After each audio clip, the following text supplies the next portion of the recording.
আমার যুবকরা যুবতীরা এরা আমাদের থেকেও বেশি চালাক, হালাল প্রেম বার করেছে। হাসছে, হালাল প্রেম জানেন না? ওরে বাবরে, তার ডিজাইন আলাদা। রাতের বেলায় ফোন করছে, আসসালামু আলাইকুম, নামাজ পড়েছো এশার শোনা? হ্যাঁ পড়েছি। ভাত খেয়েছো? কি দিয়ে খেলে? এশার নামাজ পড়ে এরপর রাত্রে গল্প শুরু হলো ফজর পর্যন্ত। ফজরে মুয়াজ্জিন আজান দিচ্ছে, আল্লাহু আকবার আল্লাহু আকবার। শোনা আমাদের এইখানে আজান হচ্ছে, আমাদেরও হচ্ছে। এরপর নামাজ পড়বো, রাখি? বললে হ্যাঁ রেখে দাও। দাঁড়াও, একটা দিবে না? যারা বুঝার তারা বুঝে গেছে, যে হাসছে।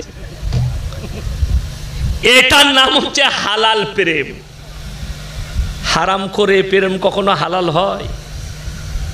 ইসলামে প্রেম জায়েজ আছে, মায়ের সাথে, বাপের সাথে, প্রতিবেশীর সাথে, দাদুর সাথে, দাদির সাথে, নানির সাথে, ফুপুর সাথে, আত্মীয় স্বজনের সাথে। কিন্তু তোমরা যেটা করছো এটা হারাম, জিনা। আমাদের বেশিরভাগ পরিবার নিজের সন্তান দিকে জিনার মুখে ঠেলে দিচ্ছে। কেমন করে? এখন আমাদের সমাজে একটা জিনিস উঠেছে, নতুন করে আবিষ্কার হয়েছে, সেটার নাম হচ্ছে বিয়ের দিন ঠিক হলে আশীর্বাদী হচ্ছে। ঠিক বললাম না? বললাম না? হারাম। আশীর্বাদী ইসলামী শরীয়তে হারাম। কোন মৌলবি যদি এটা হালাল প্রমাণ করাতে পারে, আমি ইয়াসিন জীবনে আর সমাজের বুকে বক্তব্য দেব না। বলুন, একজন বলে দেন আশীর্বাদী হালাল, জায়েজই নাই। আশীর্বাদীতে কি হচ্ছে? আশীর্বাদী আংটি পড়াবে ছেলে মেয়েকে, মেয়ে ছেলেকে, হারাম। ওই আংটি পড়ানোটা জায়েজ হবে তখন ছেলে পড়তে পাবে না। ছেলেরা যদি সোনার আংটি পরে হারাম, লিখে নিয়ে যান। ছেলেদের শরীরে সোনা ঠাকানোটাই হারাম। ছেলেদের শরীরে কি বুঝলেন, রূপোর আংটি পরতে পারবে অতটা, যতটা আংটি সফরে গেলে বেচে দিলে যেন দাফন কাফন হয়ে যায় ওই খরচার দ্বারা। কি বুঝলেন? আমাদের সমাজের ছেলেরা শ্বশুর ঘর যাচ্ছে, সোনার চেন পড়েছে। আমি খালি অবাক হয়ে যাই, ইমাম সাহেব বিয়ে পড়াতেইছে, রেডি হ রেডি হ, বুনাই বলছে সোনার চেনটা খুলে দেবে। বিয়ে পড়ানোর সময় খুলবে আর বাকি সময় যায় যাচ্ছে, খালি বিয়ে পড়ানোর সময় হারাম। কে বুঝাবেন?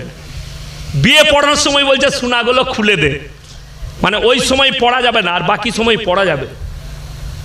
এরা ইসলাম বুঝেছে। আমার ভাই, আমি আপনাদেরকে ওইটাই বুঝাতে চাইছি, বেঈমান কাফেররা আপনাকে জাল ছুড়েছে, আপনি ফেসে গেছেন জালে। উলামা দিকে জিজ্ঞেস করুন, আপনার এলাকায় কাঁটা দিঘি মাদ্রাসায় চলে যান, রসুলপুর মাদ্রাসায় যান আর কিতাব খুলে দেখে আসুন। তাদেরকে জিজ্ঞেস করুন রাসূল আকরাম সাল্লাল্লাহু আলাইহি সাল্লামের জামানায় নিকাহ কোথায় হতো? মসজিদের ভেতরে নিকাহ হয়েছে, মসজিদের ভেতরে বিচার হয়েছে, মসজিদের ভেতরে ফয়সালা হয়েছে। আজকে বিয়েগুলো কোথায় হচ্ছে? প্যান্ডেলে। বিয়ের পরই বিয়ে পড়ানো হয়ে গেল, আবার বলছে দাঁড়িয়ে সালাম দাও। ও দাঁড়িয়ে বলছে সালাম আলাইকুম। খেপা পাগল, জীবনে সালাম দেয় না, ও সালাম দিবে কি করে? জীবনে নামাজ পড়ে না।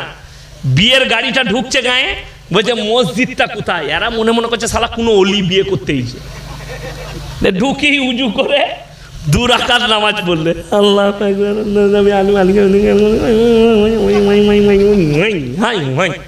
মাথা ঠুকে দিল। ও তো কিছু জানে না সূরা পড়া, খালি মাথা ঠুকছে মসজিদে। এরা মনে করছে শালা জামাই একখানা পেয়েছে অলি, এসে নফল নামাজ পড়ছে। আর যখন জোহরের নামাজ পড়ছে, হারামখোর মাঠেতে গাছতলায় বিড়ি টানছে, আর নামাজ নাই, ওই 2 রাকাত পড়েছে। বুঝতে পারছেন কেরম মুসল্লি বরকত? নাউজুবিল্লাহ। হাই হাই মুসলমান, কে বললো? অনেকজন আবার মসজিদে সালাম করে, হারাম। আরে আল্লাহর কাছে শুকর আদায় করো, আল্লাহ তুমি আবার নিকাহ দিচ্ছ।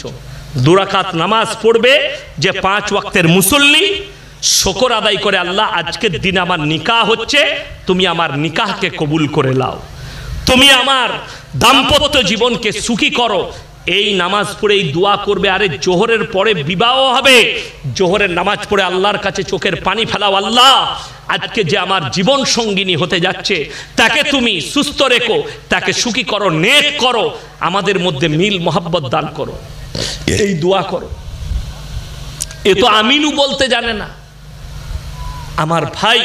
ওই জন্য অনুরোধ করব সকলকে যে শরীয়তটাকে শরীয়ত, এই আশীর্বাদের নাম করে মেয়ের হাতে মোবাইল দিচ্ছে বাবারা, কে জামাই মোবাইল দিচ্ছে, সেই মোবাইলের দ্বারা স্বামী স্ত্রী কথা বলবে, তখন বিয়ে হয় নাই। ইজাব কবুল করার আগে নিকাহ দেওয়া হারাম, এই নিকাহ পড়ানোর আগে কথা বলা ছেলে মেয়ে হারাম শরীয়তে, জিনা করার পাপ হবে।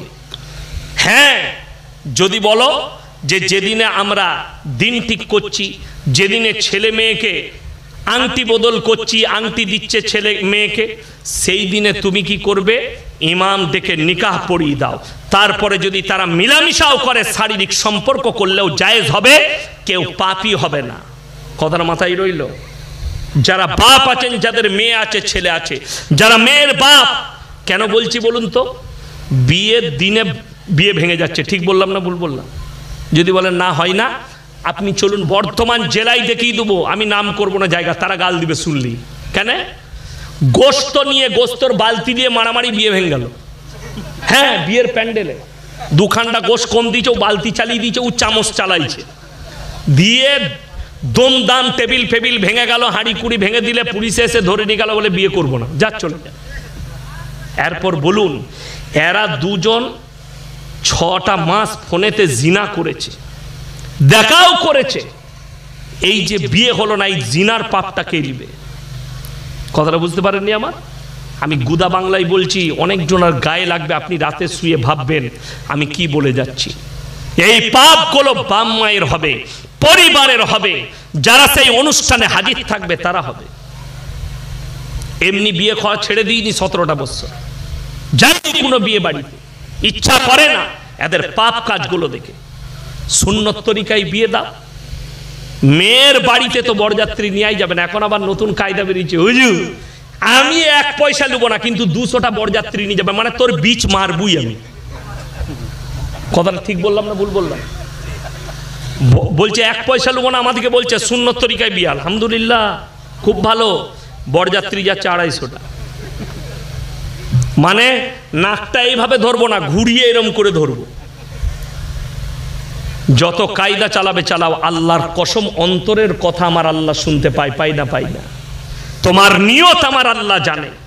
যদি বলো হুজুর সুন্নত তরিকায় তুমি 500টা লোক খাওয়াবে না, 5টা লোককে ওলিমা খাওয়াবে, সেটা তোমার ব্যক্তিগত ব্যাপার, কিন্তু মেয়ের বাড়িতে বিয়ে করতে যাবে 5 থেকে 7 জন, তার বেশি নয়।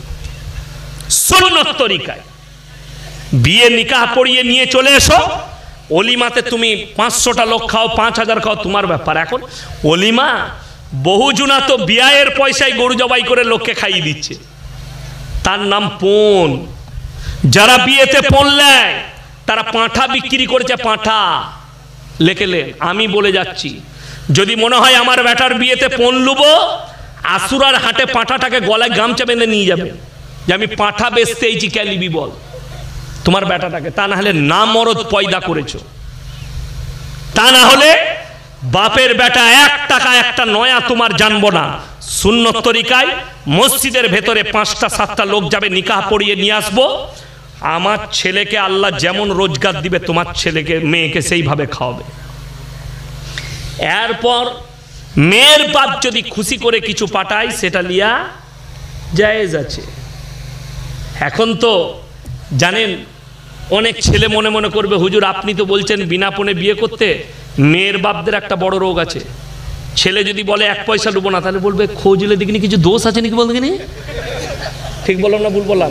এ এক হারাম খড়ি, হ্যাঁ, এ এক কায়দা। বড় কষ্ট লাগে। আমি আমার গিন্নিকে বলছিলাম যে আমি যখন খাগড়াগড় মাদ্রাসায় ঢুকি, কি বুঝলেন, তখন যদি আমার বাপ বলতো যে আমি ফুপুর মেয়েকে বিয়ে করেছি, যে আমার ছেলের বিয়ে দেবো, ইয়াসিন ও খাগড়াগড় মাসে পড়াচ্ছে, কত বেতন পায়? 3000। ও কি খাবে না, বউকে খাবে না, ও নিজে খাবে। এক্ষুনি যদি আমার বাপ বলে আমার বেটা বক্তা ইয়াসিনের বিয়ে দেবো, যার কাছে 4 চাকা গাড়ি আছে, দালান বাড়ি আছে, এখনই লাইন লেগে যাবে। ঠিক বললাম না ভুল বললাম? দুঃখ এই জায়গায়, হে মেয়ের বাবা, তুমি সন্তান যার সঙ্গে বিয়ে দিবে আগে দেখো ছেলেটা নেক কিনা। রুজির মালিক হচ্ছেন কে? সকলে বলুন আল্লাহ। আমি 3000 টাকা বেতনে কাজ করেছি।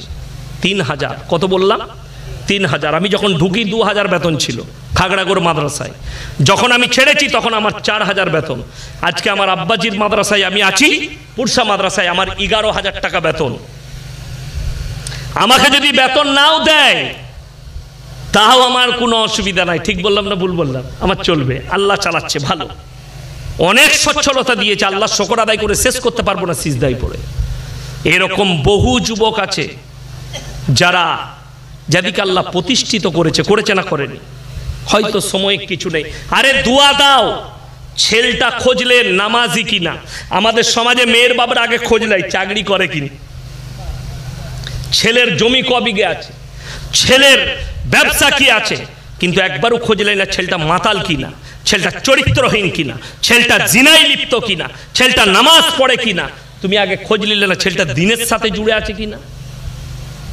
খোঁজলাও ছেলেটা নামাজি কিনা, ছেলেটা সচ্ছলতার ওপরে চলে কিনা, সেই ছেলেটা হকের ওপরে চলে কিনা, এই খোঁজ তুমি নিলে না। শুনে রেখে দেন, ছেলেটা যদি রিক্সা চালায় আর 5 ওয়াক্তের নামাজি হয়, দাড়ি টুপিওয়ালা হয়, তার সঙ্গে বিয়ে দাও, লাভ আছে। কিন্তু একটা ছেলে যদি কোটিপতি হয় আর সে যদি মদ খেয়ে রাতের বেলায় হোটেলে পড়ে থাকে, তার কাছে বিটি দিলে জানবেন বিটিটাকে গাগরে ঠেলে দিলেন, আগুনের মধ্যে ঠেলে দিলেন। আমি দেখিয়ে দেবো বর্ধমান জেলায় বহু বড় লোক, বউ রাতের বেলায় পড়ে আছে, বড় লোকের ছেলে কোটি টাকা ব্যালেন্স, কিন্তু মদ খেয়ে রাত 2টোর সময় স্বামী বাড়িতে ঢুকে, সে পালঙের ওপরে পড়ে থাকে, স্ত্রী রাতের বেলায় কাঁদছে ফুপিয়ে ফুপিয়ে। আর যে যুগ জামানা এসছে, এই মহিলারাই জিনায় লিপ্ত হয়ে যায়, যারা আল্লাহকে ভয় করতে পারে না, যারা পা পিছলে দেয়। আর এই জিনার কারণে দায়ী হবে তার পরিবার, তার স্বামী, সবাই দায়ী হবে। ওই জন্য আমি আপনাদেরকে অনুরোধ করে যাচ্ছি, বিয়ে দেওয়ার আগে সন্তানকে দেখুন, সেই ছেলেকে দেখুন নামাজি কিনা, তার ফ্যামিলিতে নামাজ রোজা দিনদারি আছে কিনা আপনি আগে দেখেন। যারা চাকরি দেখে বিয়ে দিয়েছিল এখন অনেকজন ইন্দুর মারা বিষ খুঁজে বেড়াচ্ছে। ঠিক বললাম না ভুল বললাম? চাকরি বাতিল করেছে হাইকোর্ট। কতজনের? প্রায় 3000 লোকের চাকরি বাতিল করেছে মাস্টারের। এখন তারা ইন্দুর মারা বিষ খুঁজে। আরে কলকাতার খবর বলছি, যেদিনে চাকরি গেছে স্বামীকে ডিভোর্স দিয়ে পালিয়ে গেছে। কোন ধর্মের বলবো না, স্বামীকে ডিভোর্স দিয়ে দিয়েছে, মানে চাকরি নাই আর ভাত খাবো না, মানে পয়সার জন্য। এইটাই মুসলমানদিকে আমি বুঝাচ্ছি যে আমার ভাই আপনার বুঝে আসেনি, সবাই দিনের ওপরে প্রতিষ্ঠিত হব। সকলে জোরে বলুন ইনশাআল্লাহ। আপনার ছেলেকে দ্বীনি শিক্ষা দেন। একবারও আমি বললাম স্কুলে পড়ানো যাবে না, এই কথা বলুন। আপনার ছেলের বয়স 7 বছর, কত বললাম? 7। ছেলেটাকে মাদ্রাসায় দেন, 3 বছর হাফেজ হতে লাগবে, কত বললাম? 7 আর 3 কত? 10। এই 10 বছর বয়সে হাফেজ হয়ে গেলে তারপরে তাকে আপনি কোথায় দিবেন? কোথায়? স্কুলে দেন, মিশনে দেন, ভালো কনভেন্টে দেন। সেই ছেলেটা ডাক্তার হোক, মাস্টার হোক, প্রফেসর হোক, ইঞ্জিনিয়ার হোক।